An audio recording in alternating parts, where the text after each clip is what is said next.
The Tin Woodman of Oz by L. Frank Baum. Chapter 7. The Lace Apron.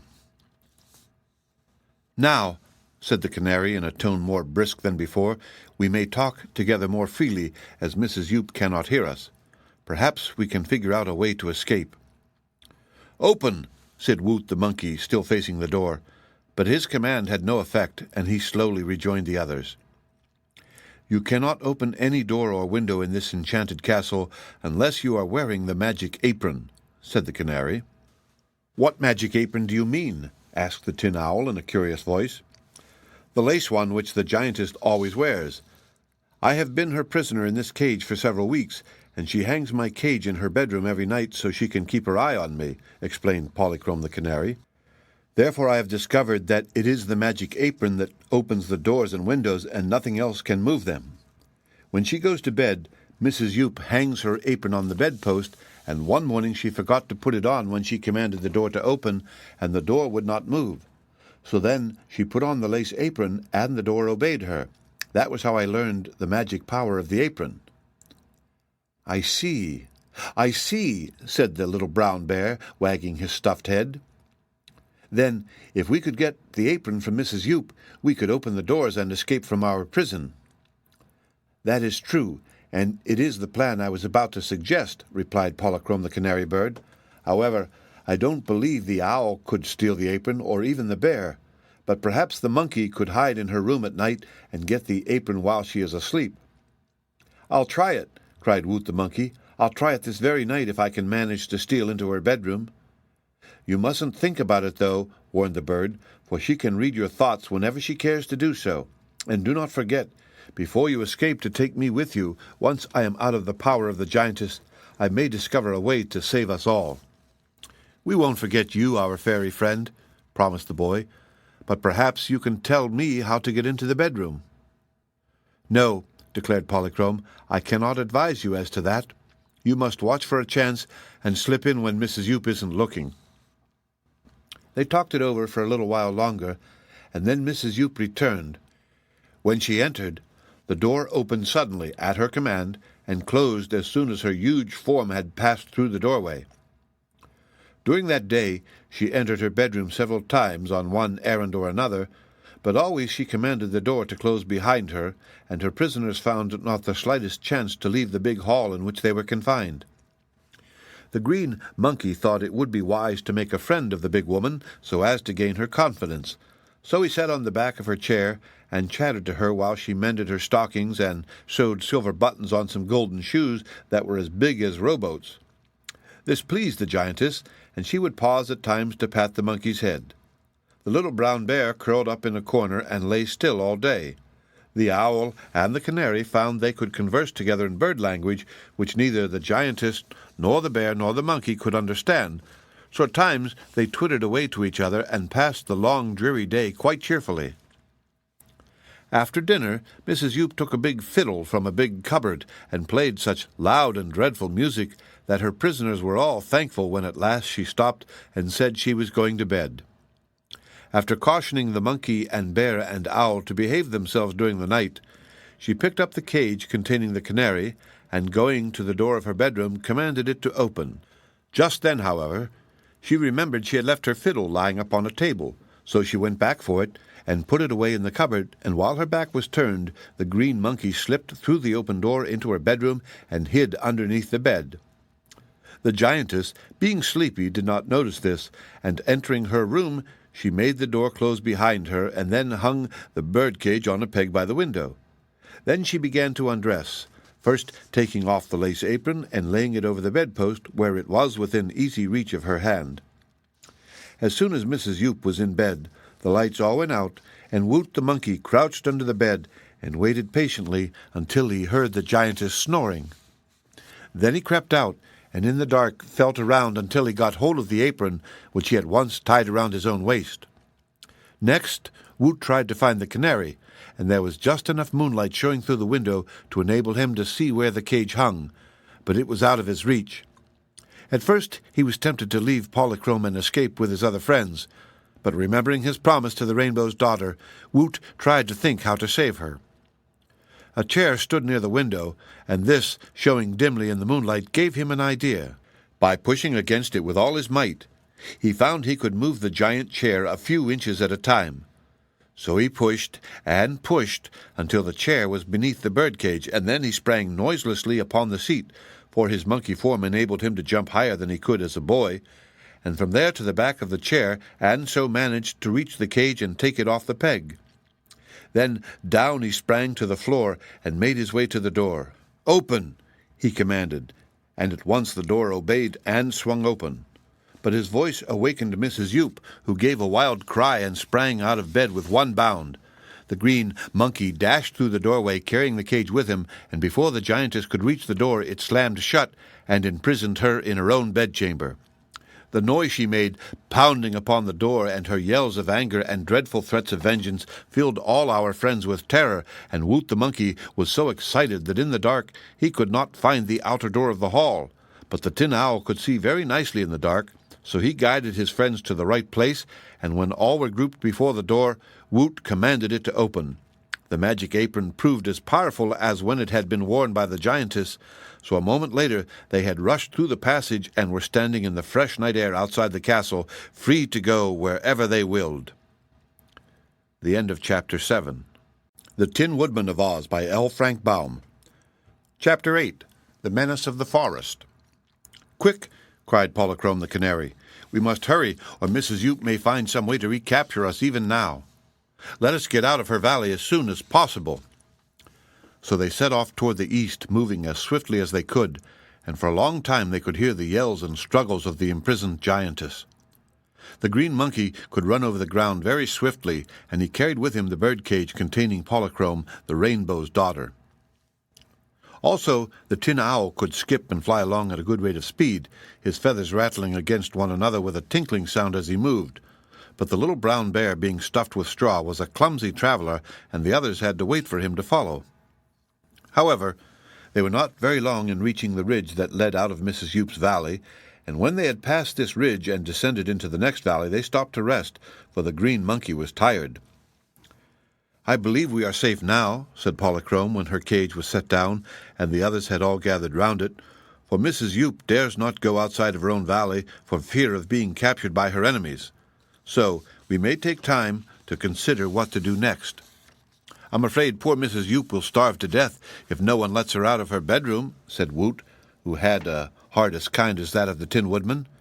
"We've taken her magic apron away, and now the doors will never open." "Don't worry about that," advised Polychrome. "Mrs. Yoop has plenty of magic left to console her." "Are you sure of that?" asked the green monkey. "Yes, for I've been watching her for weeks," said the canary. "She has 6 magic hairpins which she wears in her hair, and a magic ring which she wears on her thumb, which is invisible to all eyes except those of a fairy, and magic bracelets on both her ankles. So I am positive that she will manage to find a way out of her prison." "She might transform the door into an archway," suggested the little brown bear. "That would be easy for her," said the Tin Owl, "but I'm glad she was too angry to think of that before we got out of her valley." "Well, we have escaped the big woman, to be sure," remarked the green monkey, "but we still wear the awful forms the cruel Yookoohoo gave us. How are we going to get rid of these shapes and become ourselves again?" None could answer that question. They sat around the cage, brooding over the problem, until the monkey fell asleep. Seeing this, the canary tucked her head under her wing and also slept, and the Tin Owl and the brown bear did not disturb them until morning came and it was broad daylight. "I'm hungry," said Woot when he awakened, for his knapsack of food had been left behind at the castle. "Then let us travel on until we can find something for you to eat," returned the Scarecrow bear. "There is no use in your lugging my cage any farther," declared the canary. "Let me out and throw the cage away. Then I can fly with you and find my own breakfast of seeds. Also I can search for water and tell you where to find it." So the green monkey unfastened the door of the golden cage, and the canary hopped out. At first she flew high in the air and made great circles overhead, but after a time she returned and perched beside them. "At the east, in the direction we were following," announced the canary, "there is a fine forest with a brook running through it. In the forest there may be fruits or nuts growing, or berry bushes at its edge, so let us go that way." They agreed to this and promptly set off, this time moving more deliberately. The tin owl, which had guided their way during the night, now found the sunshine very trying to his big eyes, so he shut them tight and perched upon the back of the little brown bear, which carried the owl's weight with ease. The canary sometimes perched upon the green monkey's shoulder, and sometimes fluttered on ahead of the party, and in this manner they traveled in good spirits across that valley and into the next one to the east of it. This they found to be an immense hollow, shaped like a saucer, and on its further edge appeared the forest which Polychrome had seen from the sky. "Come to think of it," said the tin owl, waking up and blinking comically at his friends, "there's no object now in our traveling to the Munchkin country. My idea in going there was to marry Nimmy Amy, but however much the Munchkin girl may have loved a Tin Woodman, I cannot reasonably expect her to marry a tin owl."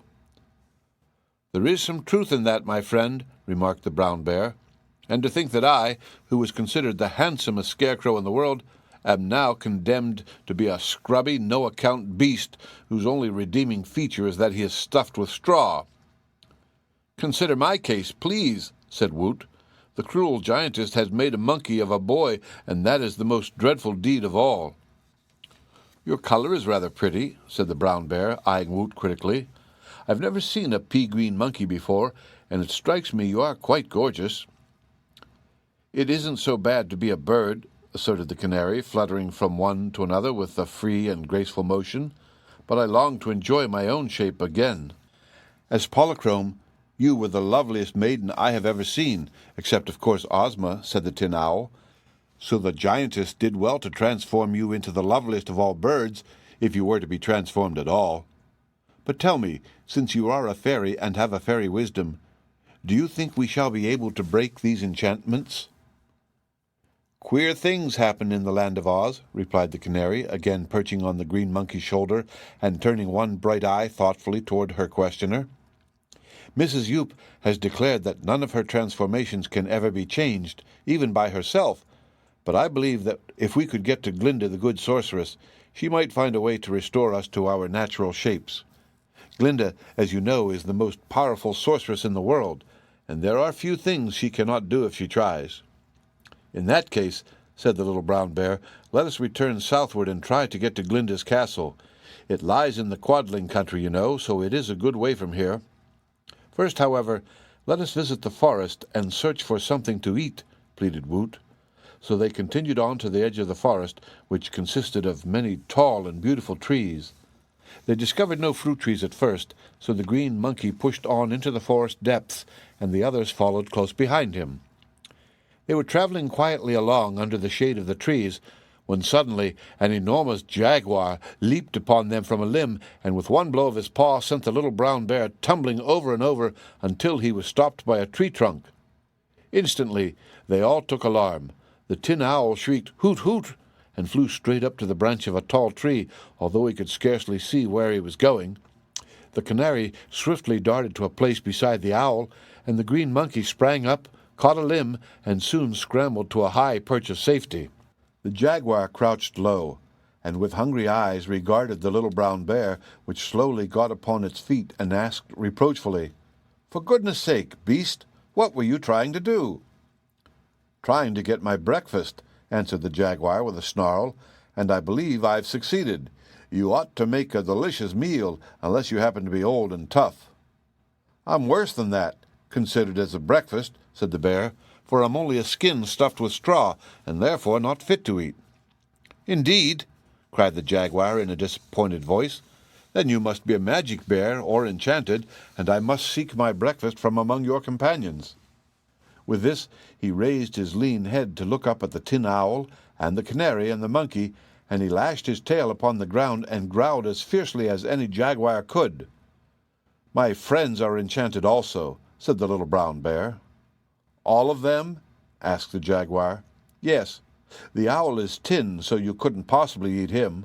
The canary is a fairy, Polychrome, the daughter of the rainbow, and you never could catch her because she can easily fly out of her reach." "There still remains the green monkey," remarked the jaguar hungrily. "He is neither made of tin nor stuffed with straw, nor can he fly. I'm pretty good at climbing trees myself, so I think I'll capture the monkey and eat him for my breakfast." Woot the monkey, hearing this speech from his perch on the tree, became much frightened, for he knew the nature of jaguars and realized they could climb trees and leap from limb to limb with the agility of cats. So he at once began to scamper through the forest as fast as he could go, catching at a branch with his long monkey arms and swinging his green body through space to grasp another branch in a neighboring tree, and so on, while the jaguar followed him from below, his eyes fixed steadfastly on his prey. But presently Woot got his feet tangled in the lace apron which he was still wearing, and that tripped him in his flight and made him fall to the ground, where the jaguar placed one huge paw upon him and said grimly, "I've got you now."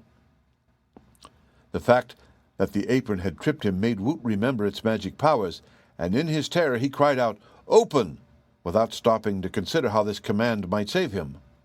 But at the word, the earth opened at the exact spot where he lay under the jaguar's paw, and his body sank downward, the earth closing over it again. The last thing Woot the monkey saw as he glanced upward was the jaguar peering into the hole in astonishment. "He's gone!" cried the beast with a long-drawn sigh of disappointment. "He's gone! And now I shall have no breakfast." The clatter of the tin owl's wings sounded above him, and the little brown bear came trotting up and asked, "Where is the monkey? Have you eaten him so quickly?" "No, indeed," answered the jaguar. "He disappeared into the earth before I could take one bite of him." And now the canary perched upon a stump a little way from the forest beast and said, "I am glad our friend has escaped you, but as it is natural for a hungry beast to wish his breakfast, I will try to give you one." "Thank you," replied the jaguar. "You're rather small for a full meal, but it's kind of you to sacrifice yourself to my appetite." "Oh, I don't intend to be eaten, I assure you," said the canary. "But as I am a fairy, I know something of magic, and though I am now transformed into a bird's shape, I am sure I can conjure up a breakfast that will satisfy you." "If you can work magic, why don't you break the enchantment you are under and return to your proper form?" inquired the beast doubtingly.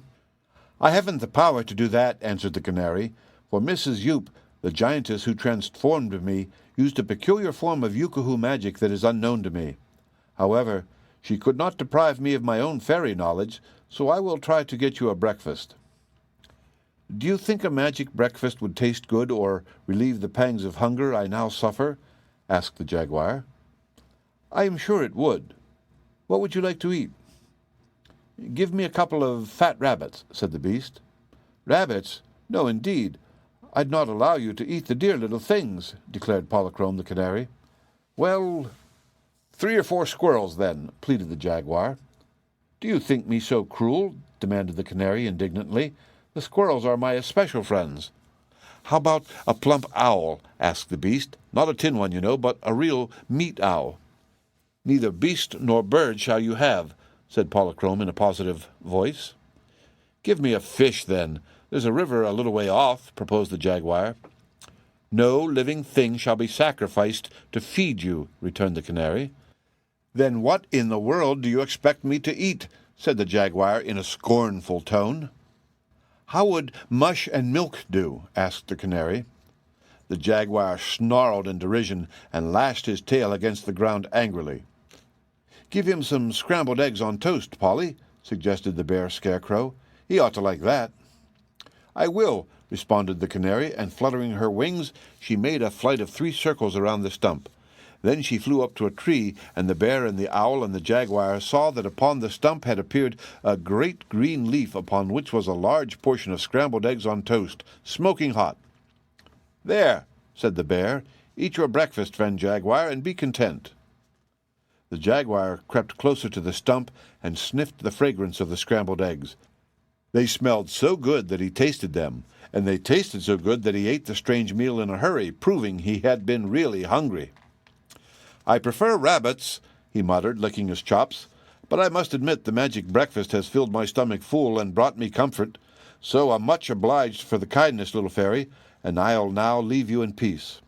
Saying this, he plunged into the thick underbrush and soon disappeared, although they could hear his great body crashing through the bushes until he was far distant.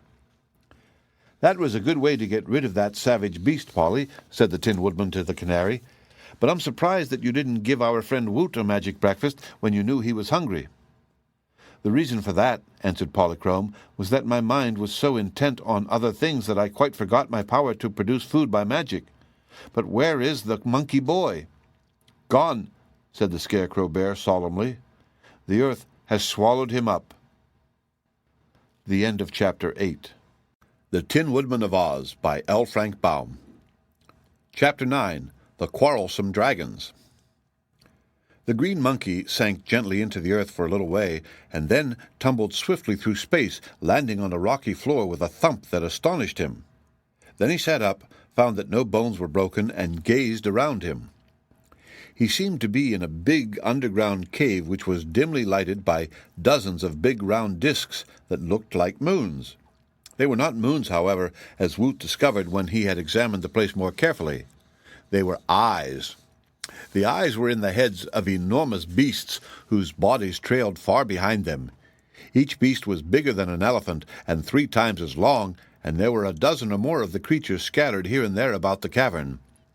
On their bodies were big scales as round as pie plates, which were beautifully tinted in shades of green, purple, and orange.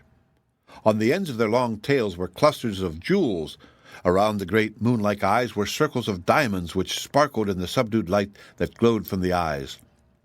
Woot saw that the creatures had wide mouths and rows of terrible teeth, and, from tales he had heard of such beings, he knew he had fallen into a cavern inhabited by the great dragons that had been driven from the surface of the earth and were only allowed to come out once in 100 years to search for food.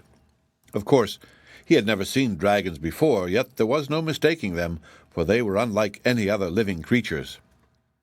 Woot sat upon the floor where he had fallen, staring around, and the owners of the big eyes returned his look, silently and motionless.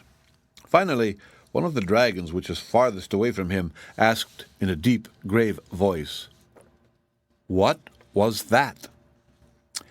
And the greatest dragon of all, who was just in front of the green monkey, answered in a still deeper voice, "It is some foolish animal from outside." "Is it good to eat?" inquired a smaller dragon beside the great one. "I'm hungry." "Hungry?" exclaimed all the dragons in a reproachful chorus, and then the great one said chidingly, "Tut, tut, my son, you've no reason to be hungry at this time." "Why not?" asked the little dragon. "I haven't eaten anything in 11 years." "11 years is nothing," remarked another dragon, sleepily opening and closing its eyes. "I haven't feasted for 87 years, and I dare not get hungry for a dozen or so years to come. Children who eat between meals should be broken of the habit. All I had 11 years ago was a rhinoceros, and that's not a full meal at all," grumbled the young one. "And before that I had waited 62 years to be fed, so it's no wonder I'm hungry." "How old are you now?" asked Woot, forgetting his own dangerous position in his interest in the conversation. "Why, I'm... How old am I, father?" asked the little dragon. "Goodness gracious, what a child to ask questions. Do you want to keep me thinking all the time? Don't you know that thinking is very bad for dragons?" returned the big one impatiently. "How old am I, father?" persisted the small dragon. "About 630, I believe. Ask your mother." "No, don't," said an old dragon in the background. "Haven't I enough worries, what with being awakened in the middle of a nap, without being obliged to keep track of my children's ages?" "You've been fast asleep for over 60 years, mother," said the child dragon. "How long a nap do you wish?" "I should have slept 40 years longer, and this strange little green beast should be punished for falling into our cavern and disturbing us." "I didn't know you were here, and I didn't know I was going to fall in," explained Woot. "Nevertheless, here you are," said the great dragon, "and you have carelessly wakened our entire tribe, so it stands to reason you must be punished." "In what way?" inquired the green monkey, trembling a little. "Give me time, and I'll think of a way." "You're in no hurry, are you?" asked the great dragon. "No, indeed," cried Woot. "Take your time. I'd much rather you'd all go to sleep again and punish me when you wake up in 100 years or so." "Let me eat him," pleaded the little dragon. "He is too small," said the father. "To eat this one green monkey would only serve to make you hungry for more, and there are no more." "Quit this chatter and let me get to sleep," protested another dragon, yawning in a fearful manner. When he opened his mouth, a sheet of flame leaped forth from it and made Woot jump back to get out of the way. In this jump, he bumped against the nose of a dragon behind him, which opened its mouth to growl and shot another sheet of flame at him. The flame was bright, but not very hot, yet Woot screamed with terror and sprang forward with a great bound. This time he landed on the paw of the great chief dragon, who angrily raised his other front paw and struck the green monkey a fierce blow. Woot went sailing through the air and fell sprawling upon the rocky floor far beyond the place where the dragon tribe was grouped. All the great beasts were now thoroughly wakened and aroused, and they blamed the monkey for disturbing their quiet. The littlest dragon darted after Woot, and the others turned their unwieldy bodies in his direction and followed, flashing from their eyes and mouths flames which lighted up the entire cavern. Woot almost gave himself up for lost at that moment, but he scrambled to his feet and dashed away to the farthest end of the cave, the dragons following more leisurely because they were too clumsy to move fast. Perhaps they thought there was no need of haste, as the monkey could not escape from the cave. But away up at the end of the place, the cavern floor was heaped with tumbled rocks, so Woot, with an agility born of fear, climbed from rock to rock until he found himself crouched against the cavern roof. There he waited, for he could go no farther, while on over the tumbled rocks slowly crept the dragons, the littlest one coming first, because he was hungry as well as angry. The beasts had almost reached him when Woot, remembering his lace apron now sadly torn and soiled, recovered his wits and shouted, "Open!" At the cry, a hole appeared in the roof of the cavern just over his head, and through it the sunlight streamed full upon the green monkey. The dragons paused, astonished at the magic, and blinking at the sunlight, and this gave Woot time to climb through the opening. As soon as he reached the surface of the earth, the hole closed again, and the boy monkey realized with a thrill of joy that he had seen the last of the dangerous dragon family. He sat upon the ground, still panting hard from his exertions, when the bushes before him parted, and his former enemy the jaguar appeared. "Don't run," said the woodland beast as Woot sprang up. "You are perfectly safe so far as I am concerned, for since you so mysteriously disappeared, I have had my breakfast. I am now on my way home to sleep the rest of the day." "Oh, indeed," returned the green monkey in a tone both sorry and startled. "Which of my friends did you manage to eat?" "None of them," returned the jaguar with a sly grin. "I had a dish of magic scrambled eggs on toast, and it wasn't a bad feast at all. There isn't room in me for even you, and I don't regret it, because I judge from your green color that you are not ripe and would make an indifferent meal. We jaguars have to be careful of our digestions. Farewell, friend monkey. Follow the path I made through the bushes, and you will find your friends." With this, the jaguar marched on his way, and Woot took his advice and followed the trail he had made until he came to the place where the little brown bear and the tin owl and the canary were conferring together, and wondering what had become of their comrade the green monkey. The end of Chapter 9. The Tin Woodman of Oz by L. Frank Baum. Chapter 10. Tommy Quickstep. "Our best plan," said the Scarecrow Bear, when the green monkey had related the story of his adventure with the dragons, "is to get out of this Gillikin country as soon as we can, and try to find our way to the castle of Glinda, the good sorceress. There are too many dangers lurking here to suit me, and Glinda may be able to restore us to our proper forms." "If we turn south now," the Tin Owl replied, "we might go straight into the Emerald City. That's a place I wish to avoid, for I'd hate to have my friends see me in this sad plight," and he blinked his eyes and fluttered his tin wings mournfully. "But I am certain we have passed beyond Emerald City," the canary assured him, sailing lightly around their heads. "So, should we turn south from here, we would pass into the Munchkin country, and continuing south, we would reach the Quadling country, where Glinda's castle is located." "Well, since you're sure of that, let's start right away," proposed the bear. "It's a long journey at the best, and I'm getting tired of walking on 4 legs." "I thought you never tired being stuffed with straw," said Woot. I mean that it annoys me to be obliged to go on all fours when 2 legs are my proper walking equipment, replied the Scarecrow. I consider it beneath my dignity. In other words, my remarkable brains can tire through humiliation, although my body cannot tire. That is one of the penalties of having brains, remarked the Tin Owl with a sigh. I have had no brains since I was a man of meat, and so I never worry. Nevertheless, I prefer my former manly form to this owl's shape, and would be glad to break Mrs. Youp's enchantment as soon as possible. I am so noisy just now that I disturb myself. And he fluttered his wings with a clatter that echoed throughout the forest. So, being all of one mind, they turned southward, traveling steadily on until the woods were left behind, and the landscape turned from purple tints to blue tints, which assured them they had entered the country of the Munchkins. Now I feel myself more safe, said the Scarecrow Bear. I know this country pretty well, having been made here by a Munchkin farmer, and having wandered over these lovely blue lands many times.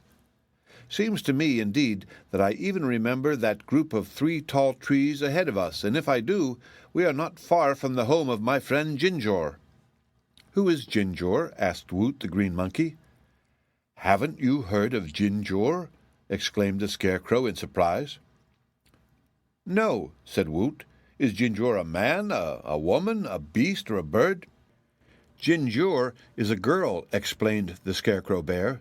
She's a fine girl, too, although a bit restless and liable to get excited. Once, a long time ago, she raised an army of girls and called herself General Ginger. With her army, she captured the Emerald City and drove me out of it because I insisted that an army in Oz was highly improper.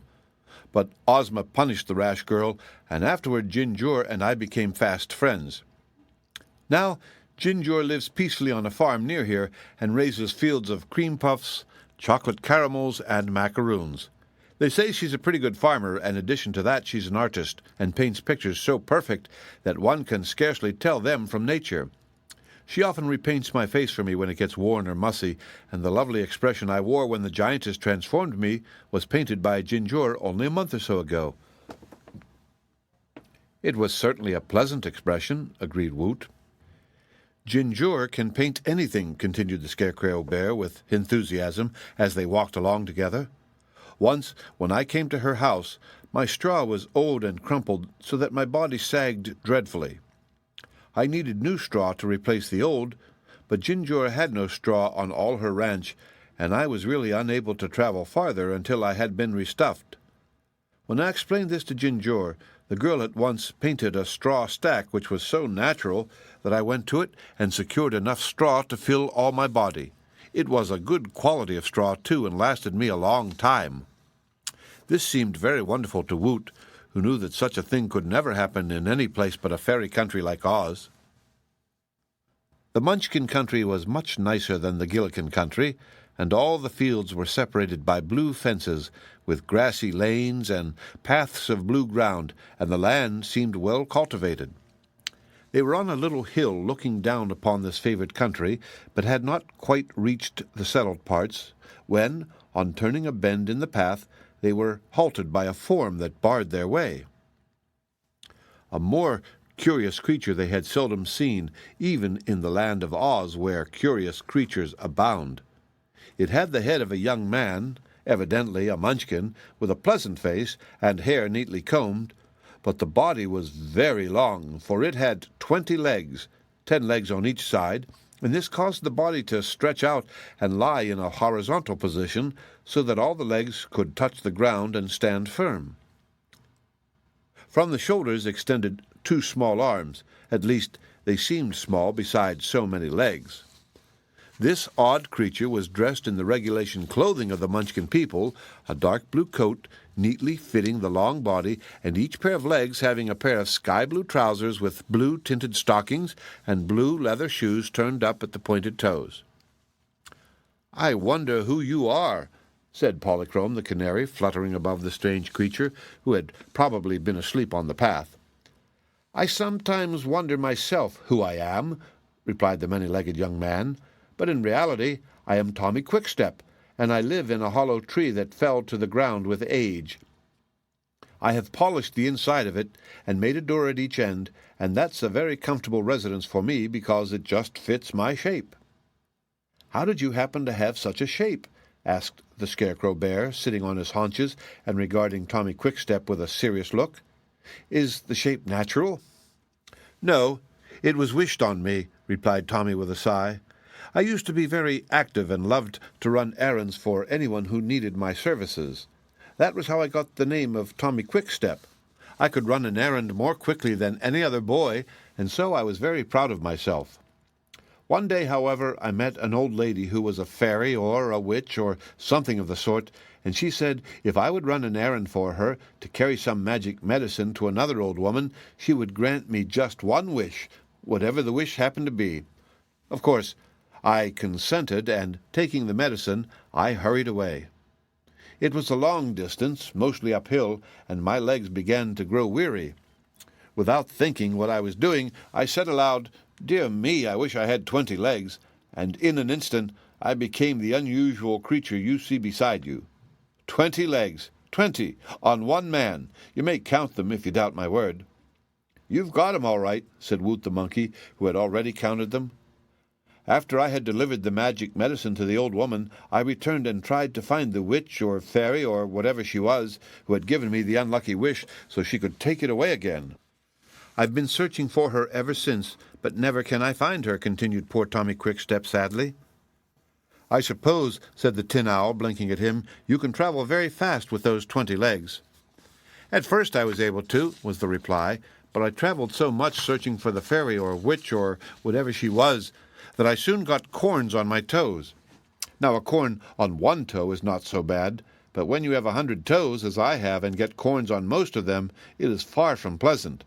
Instead of running, I now painfully crawl, and although I try not to be discouraged, I do hope I shall find that witch or fairy or whatever she was before long." "I hope so too," said the Scarecrow. "But, after all, you have the pleasure of knowing you are unusual and therefore remarkable among the people of Oz. To be just like other persons is small credit to one, while to be unlike others is a mark of distinction." "That sounds very pretty," returned Tommy Quickstep, "but if you had to put on 10 pairs of trousers every morning and tie up 20 shoes, you would prefer not to be so distinguished." "Was the witch or fairy or whatever she was an old person with wrinkled skin and half her teeth gone?" inquired the Tin Owl. "No," said Tommy Quickstep. "Then she was an old Mombi," remarked the transformed emperor. "I'm not interested in who it wasn't so much as I am in who it was," said the 20-legged young man, "and whatever or whomsoever she was, she has managed to keep out of my way." "If you found her, do you suppose she'd change you back into a 2-legged boy?" asked Woot. "Perhaps so, if I could run another errand for her and so earn another wish." "Would you really like to be as you were before?" asked Polychrome the canary, perching upon the green monkey's shoulder to observe Tommy Quickstep more attentively. "I would indeed," was the earnest reply. "Then I will see what I can do for you," promised the Rainbow's daughter, and flying to the ground, she took a small twig in her bill and with it made several mystic figures on each side of Tommy Quickstep. "Are you a witch or fairy or something of the sort?" he asked as he watched her wonderingly. The canary made no answer, for she was busy, but the Scarecrow Bear replied, "Yes, she's something of the sort, and a bird of a magician." The 20-legged boy's transformation happened so queerly that they were all surprised at its method. First, Tommy Quickstep's last 2 legs disappeared, then the next 2, and the next, and as each pair of legs vanished, his body shortened. All this while, Polychrome was running around him and chirping mystical words, and when all the young man's legs had disappeared but 2, he noticed that the canary was still busy and cried out in alarm, "Stop! Stop! Leave me 2 of my legs, or I shall be worse off than before." "I know," said the canary. "I'm only removing with my magic the corns from your last 10 toes." "Thank you for being so thoughtful," he said gratefully. And now they noticed that Tommy Quickstep was quite a nice-looking young fellow.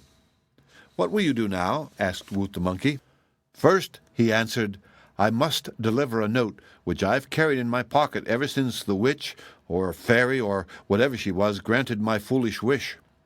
and I am resolved never to speak again without taking time to think carefully on what I am going to say, for I realize that speech without thought is dangerous. And after I've delivered the note, I shall run errands again for anyone who needs my services." So he thanked Polychrome again and started away in a different direction from their own, and that was the last they saw of Tommy Quickstep. The end of Chapter 10. The Tin Woodman of Oz by L. Frank Baum. Chapter 11. Ginger's Ranch. As they followed a path down the bluegrass hillside, the first house that met the view of the travelers was joyously recognized by the Scarecrow Bear as the one inhabited by his friend Ginger, so they increased their speed and hurried toward it.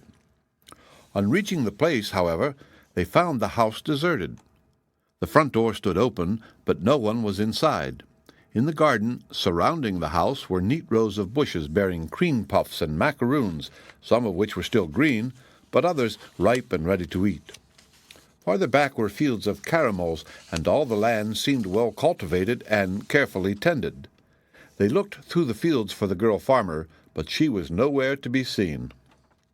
"Well," finally remarked the little brown bear, "let us go into the house and make ourselves at home. That will be sure to please my friend Ginger, who happens to be away from home just now. When she returns, she will be greatly surprised." "Would she care if I ate some of those ripe cream puffs?" asked the green monkey. "No, indeed. Ginger is very generous. Help yourself to all you want," said the Scarecrow Bear. So Woot gathered a lot of the cream puffs that were golden yellow and filled with a sweet, creamy substance, and ate until his hunger was satisfied. Then he entered the house with his friends and sat in a rocking chair, just as he was accustomed to do when a boy.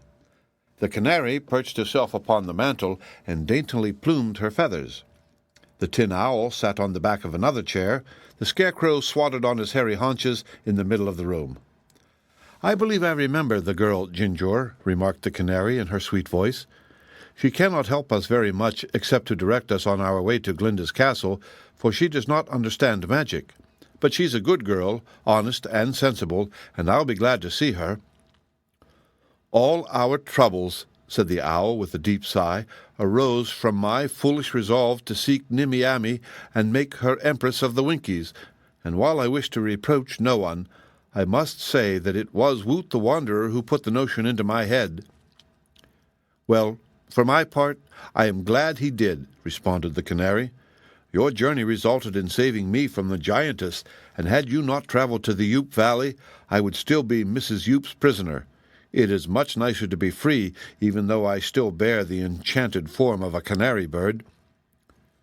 "Do you think we shall ever be able to get our proper forms back again?" asked the green monkey earnestly.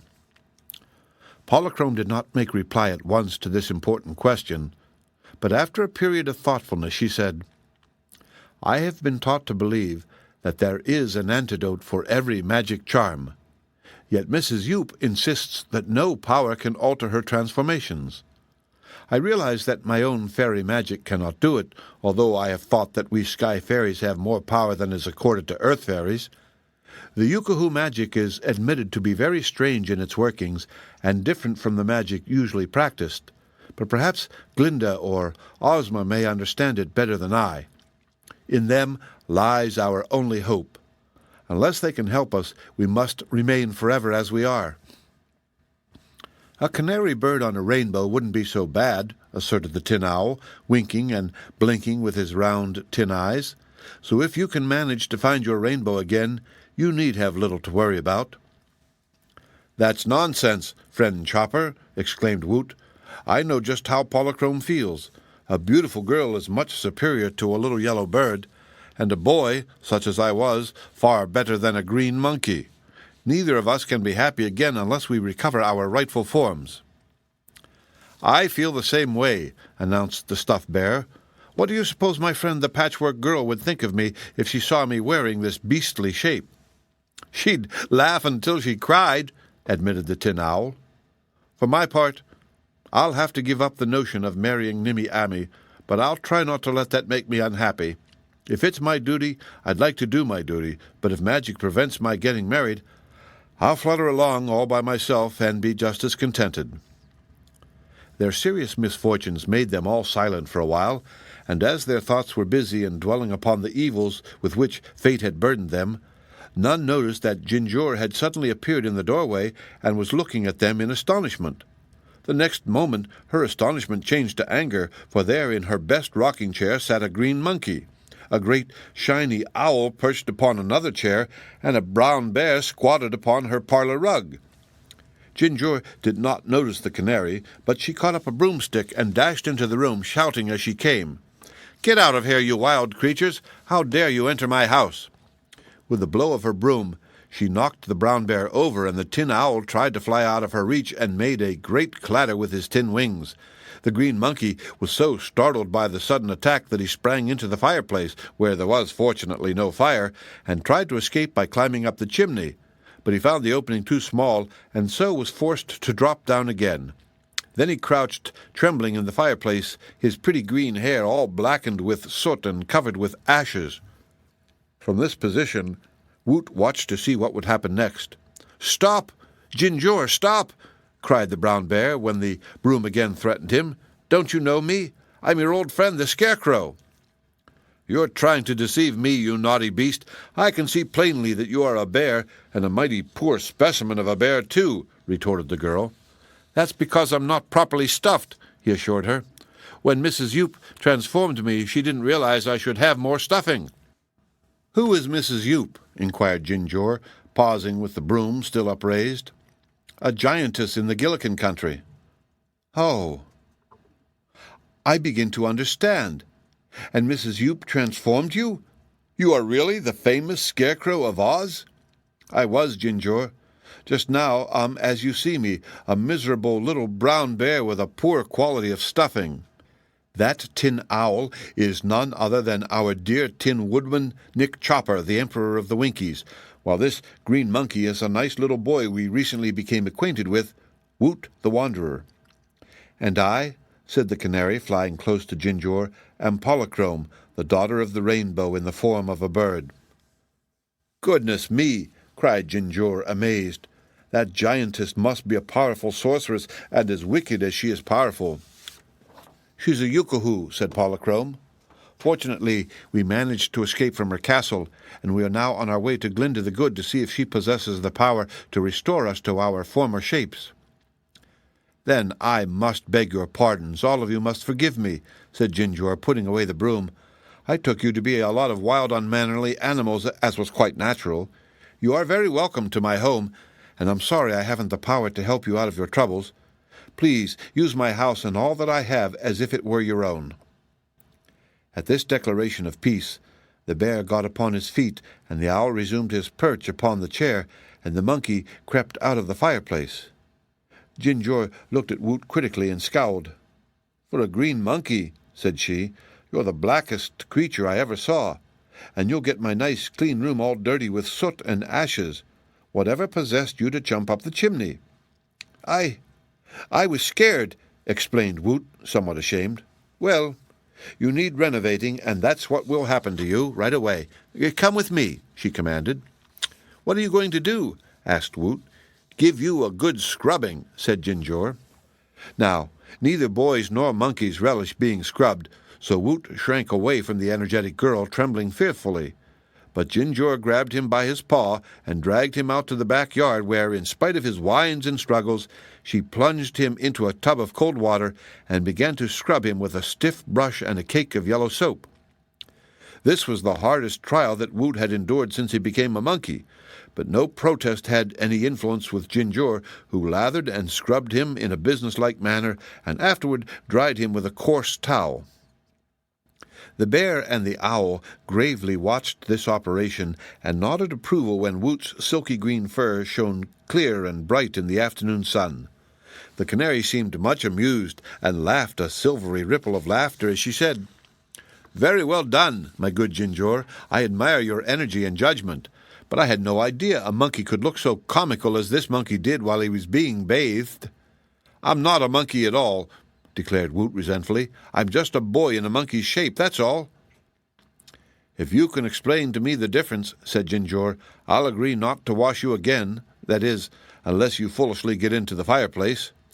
All persons are usually judged by the shapes in which they appear to the eyes of others. Look at me. Woot, what am I?" Woot looked at her. "You're as pretty a girl as I've ever seen," he replied. Ginger frowned. That is, she tried hard to frown.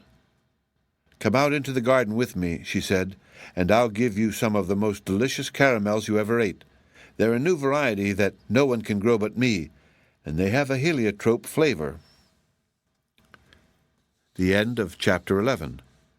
The Tin Woodman of Oz by L. Frank Baum. Chapter 12. Ozma and Dorothy. In her magnificent palace in the Emerald City, the beautiful girl ruler of all the wonderful land of Oz sat in her dainty boudoir with her friend Princess Dorothy beside her. Ozma was studying a roll of manuscript which she had taken from the royal library, while Dorothy worked at her embroidery and at times stooped to pat a shaggy little black dog that lay at her feet. The little dog's name was Toto, and he was Dorothy's faithful companion. To judge Ozma of Oz by the standards of our world, you would think her very young, perhaps 14 or 15 years of age. Yet for years she had ruled the land of Oz and had never seemed a bit older. Dorothy appeared much younger than Ozma. She had been a little girl when first she came to the land of Oz, and she was a little girl still, and would never seem to be a day older while she lived in this wonderful fairyland. Oz was not always a fairyland, I am told. Once it was much like other lands, except it was shut in by a dreadful desert of sandy wastes that lay all around it, thus preventing its people from all contact with the rest of the world.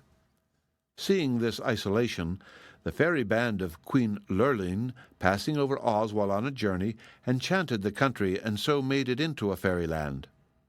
And Queen Lurline left one of her fairies to rule this enchanted land of Oz, and then passed on and forgot all about it. From that moment on, no one in Oz ever died. Those who were old remained old, and those who were young and strong did not change as years passed them by. The children remained children always, and played and romped to their heart's content, while all the babies lived in their cradles and were tenderly cared for and never grew up. So people in Oz stopped counting how old they were in years, for years made no difference in their appearance and could not alter their station. They did not get sick, so there were no doctors among them. Accidents might happen to some on rare occasions, it is true, and while no one could die naturally as other people do, it was possible that one might be totally destroyed. Such incidents, however, were very unusual, and so seldom was there anything to worry about that the Oz people were as happy and contented as can be. Another strange thing about this fairyland of Oz was that whoever managed to enter it from the outside world came under the magic spell of the place, and did not change in appearance as long as they lived there. So Dorothy, who now lived with Ozma, seemed just the same sweet little girl she had been when first she came to this delightful fairyland. Perhaps all parts of Oz might not be called truly delightful, but it was surely delightful in the neighborhood of the Emerald City, where Ozma reigned. Her loving influence was felt for many miles around. But there were places in the mountains of the Gillikin country and the forests of the Quadling country, and perhaps in faraway parts of the Munchkin and Winkie countries, where the inhabitants were somewhat rude and uncivilized, and had not yet come under the spell of Ozma's wise and kindly rule. Also, when Oz first became a fairyland, it harbored several witches and magicians and sorcerers and necromancers who were scattered in various parts, but most of these had been deprived of their magic powers, and Ozma had issued a royal edict forbidding anyone in her dominions to work magic except Glinda the Good and the Wizard of Oz. Ozma herself, being a real fairy, knew a lot of magic, but she only used it to benefit her subjects. This little explanation will help you to understand better the story you are reaching, but most of it is already known to those who are familiar with the Oz people, whose adventures they have followed in other Oz books. Ozma and Dorothy were fast friends and were much together. Everyone in Oz loved Dorothy almost as well as they did their lovely ruler, for the little Kansas girl's good fortune had not spoiled her or rendered her at all vain. She was just the same brave and true and adventurous child as before she lived in a royal palace and became the chum of the fairy Ozma. In the room in which the two sat, which was one of Ozma's private suite of apartments, hung the famous magic picture. This was the source of constant interest to little Dorothy. One had but to stand before it and wish to see what any person was doing, and at once a scene would flash upon the magic canvas which showed exactly where that person was, and like our own moving pictures, would reproduce the actions of that person as long as you cared to watch them. So today, when Dorothy tired of her embroidery, she drew the curtains before the magic picture and wished to see what her friend Button-Bright was doing. Button-Bright, she saw, was playing ball with Ojo, the Munchkin boy, so Dorothy next wished to see what her Aunt Em was doing. The picture showed Aunt Em quietly engaged in darning socks for Uncle Henry, so Dorothy wished to see what her old friend the Tin Woodman was doing.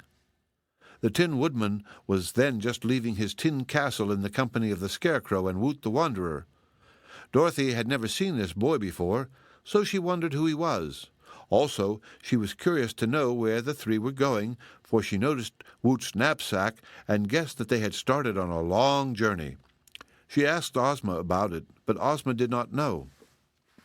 That afternoon, Dorothy again saw the travelers in the magic picture, but they were merely tramping through the country, and Dorothy was not much interested in them.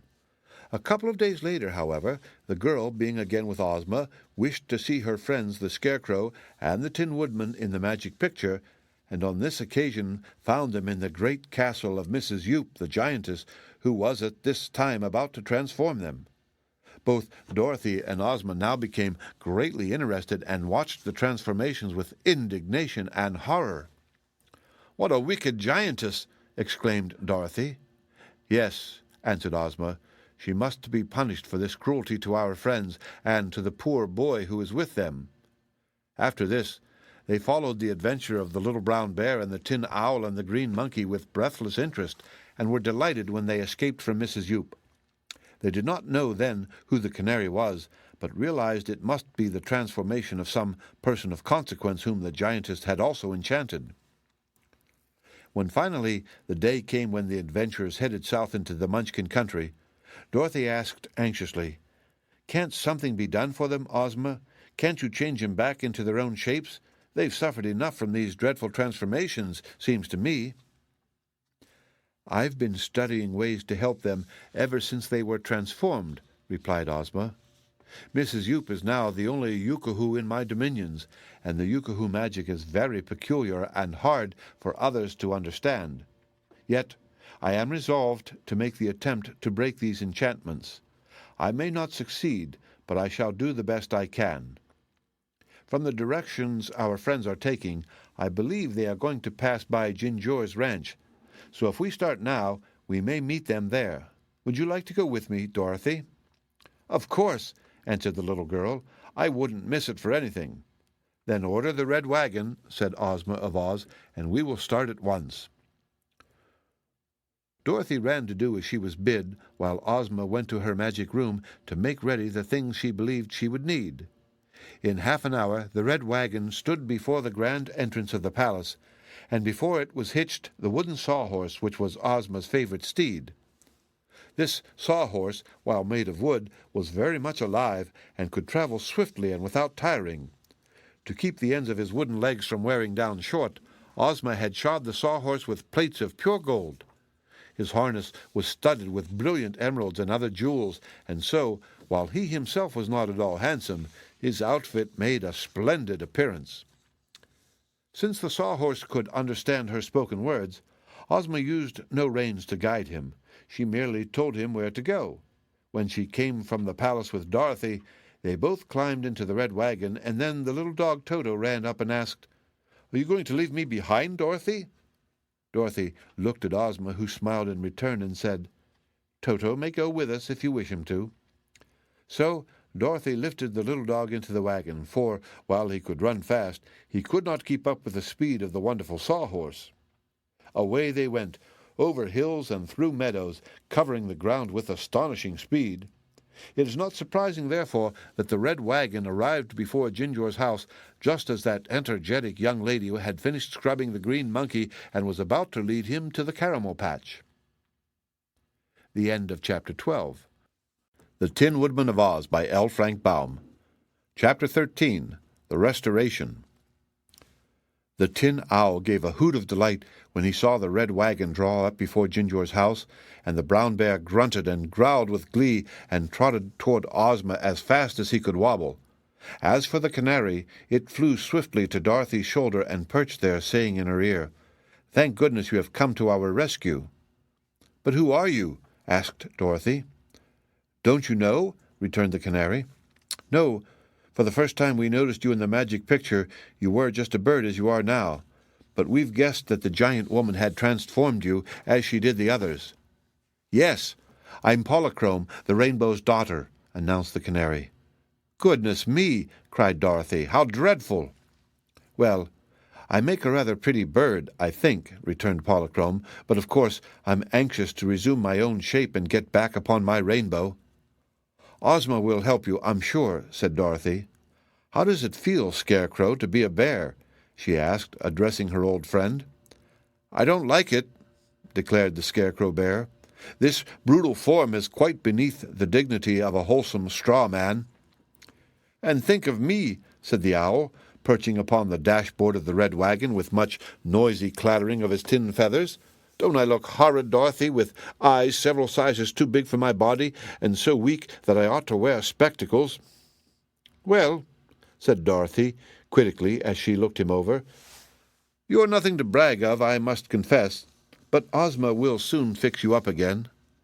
The green monkey had hung back, bashful at meeting two lovely girls while in the form of a beast, but Ginger now took his hand and led him forward while she introduced him to Ozma, and Woot managed to make a low bow, not really ungraceful, before her girlish majesty, the ruler of Oz. "You have all been forced to endure a sad experience," said Ozma, "and so I am anxious to do all in my power to break Mrs. Yoop's enchantments.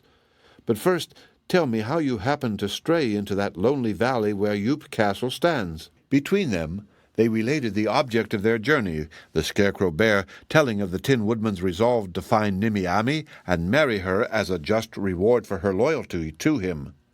Woot told of their adventures with the loons of Loonville, and the Tin Owl described the manner in which they had been captured and transformed by the giantess.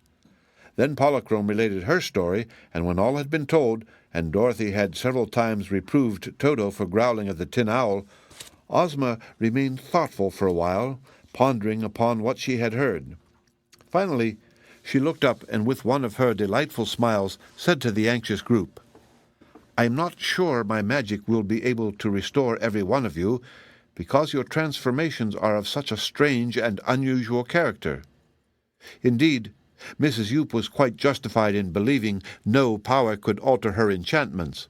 However, I am sure I can return the Scarecrow to his original shape. He was stuffed with straw from the beginning, and even the Yookoohoo magic could not alter that. The giantess was merely able to make a bear's shape of a man's shape, but the bear is stuffed with straw just as the man was, so I feel confident I can make a man of the bear again." "Hurrah!" cried the brown bear, and tried clumsily to dance a jig of delight. "As for the Tin Woodman, his case is much the same," resumed Ozma, still smiling.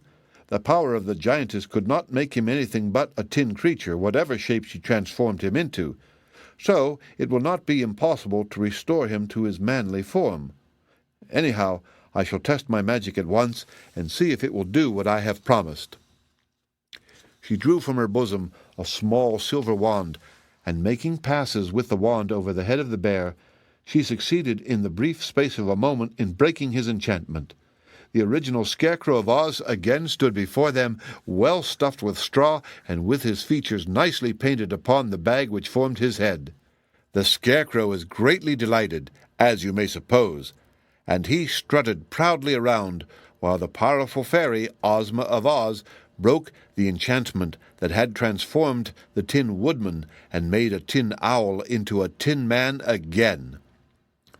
"Now then," chirped the canary eagerly, "I'm next, Ozma." "But your case is different," replied Ozma, no longer smiling, but wearing a grave expression on her sweet face. "I shall have to experiment on you, Polychrome, and I may fail in all my attempts." She then tried 2 or 3 different methods of magic, hoping one of them would succeed in breaking Polychrome's enchantment. But still, the Rainbow's daughter remained a canary bird. Finally, however, she experimented in another way. She transformed the canary into a dove, and then transformed the dove into a speckled hen, and then changed the speckled hen into a rabbit, and then the rabbit into a fawn. And at the last, after mixing several powders and sprinkling them upon the fawn, the Yookahoo enchantment was suddenly broken, and before them stood one of the daintiest and loveliest creatures in any fairyland in the world. Polychrome was as sweet and merry in disposition as she was beautiful, and when she danced and capered around in delight, her beautiful hair floated around her like a golden mist, and her many-hued raiment, as soft as cobwebs, reminded one of drifting clouds in a summer sky. Woot was so awed by the entrancing sight of this exquisite sky fairy that he quite forgot his own sad plight until he noticed Ozma gazing upon him with an intent expression that denoted sympathy and sorrow. Dorothy whispered in her friend's ear, but the ruler of Oz shook her head sadly.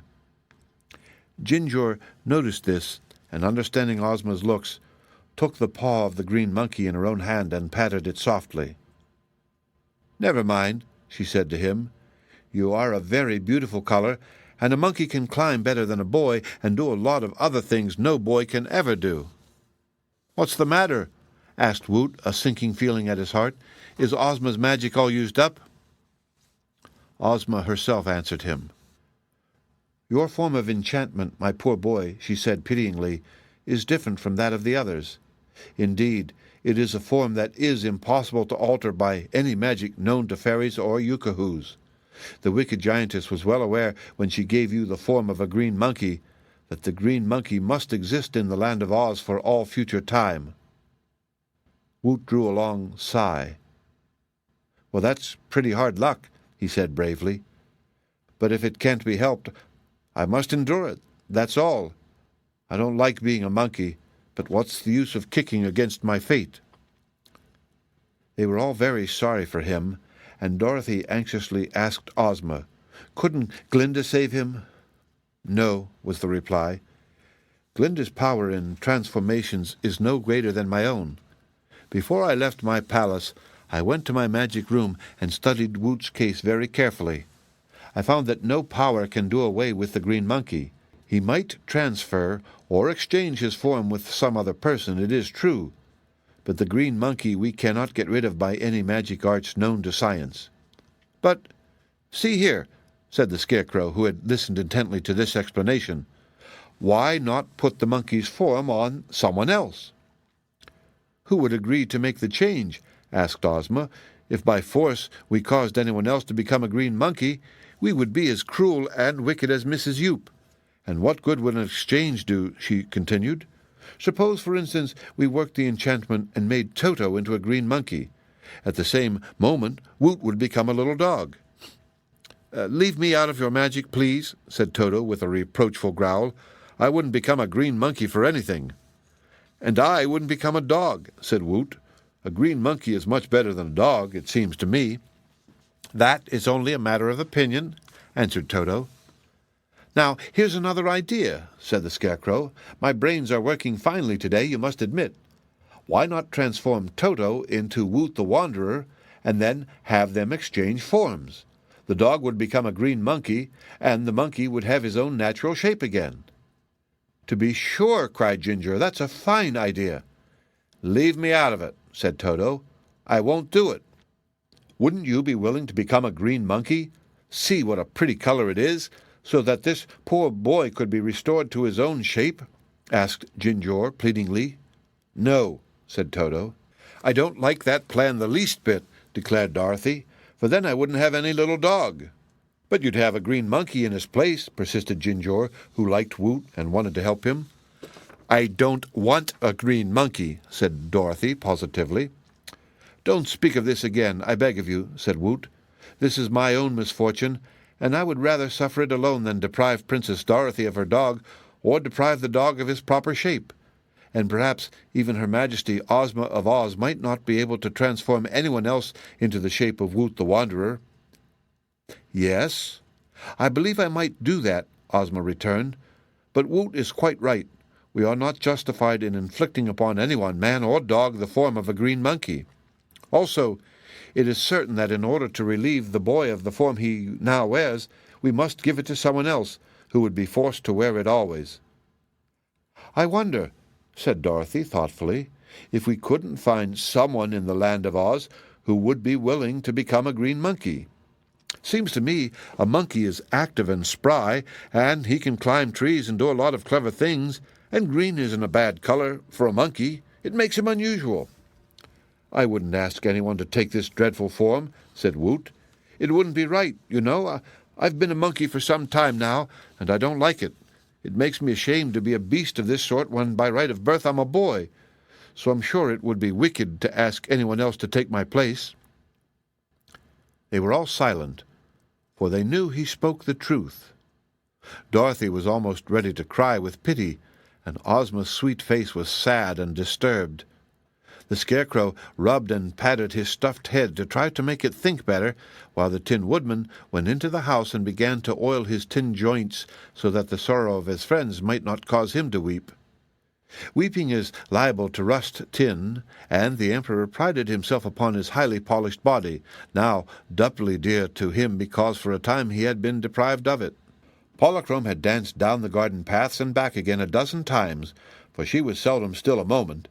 Yet she had heard Ozma's speech and understood very well Woot's unfortunate position.